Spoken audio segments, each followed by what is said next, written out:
আজ আমি আপনাদের দারুণ স্বাদের দোকানের মতো নরম স্পঞ্জি কেকের রেসিপি করে দেখাবো। তার জন্য আমি প্রথমে 2টো ডিম ফাটিয়ে নিয়েছি আর 1 বাটি দিয়ে দিয়েছি চিনি গুঁড়ো।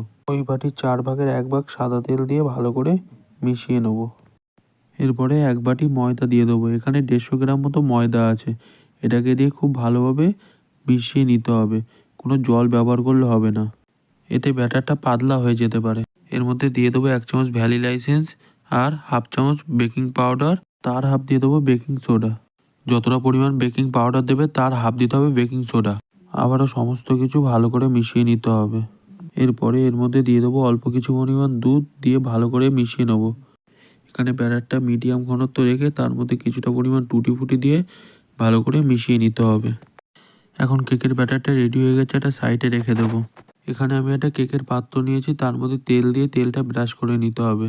এরপরে পাত্রটির নিচে একটা পেপার দিয়ে তার উপর দিয়ে আবার ভালো করে তেল ব্রাশ করে দিতে হবে।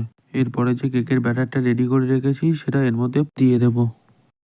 এরপরে পাত্রটিকে ধরে ভালো করে নাড়িয়ে নিতে হবে যাতে এর মধ্যে কোনো হাওয়া না থাকে। খুব ভালো করে ট্যাপ করে নিয়েছিলাম। এখন কেকের পাত্রটি রেডি। আর এর উপর দিয়ে দেবো কিছুটা পরিমাণ টুটি ফুটি, আর দিয়ে দেবো কেটে রাখা চেরি আর কিশমিশ, আর দিয়ে দেবো কাজু বাদাম, এতে কেকটা দেখতে সুন্দর লাগে। এরপরে কড়াইতে একটা স্ট্যান্ড বসিয়ে তার উপরে কেকের বাটিটা দিয়ে দেবো। এটাকে ভালো করে ঢেকে দিতে হবে যাতে হাওয়াটা বাইরে না বার হয় 40 মিনিটের জন্য। এরপরে ঢাকনাটা খুলে দেখবো যে কেকটা হয়ে গেছে কিনা। তা দেখার উপায় হলো একটা স্টিক ঢুকিয়ে দেখবো তাতে কিছু লেগে আছে কিনা। যদি লেগে না থাকে তাহলে কেকটা রেডি। আর এইরকমভাবে বানিয়ে খান আর কমেন্ট করে বলে যান রেসিপিটি কেমন হলো। ভিডিওটি শেষ পর্যন্ত দেখার জন্য ধন্যবাদ। আপনারা দেখছেন বাসু কিচেন উইথ ব্লগস।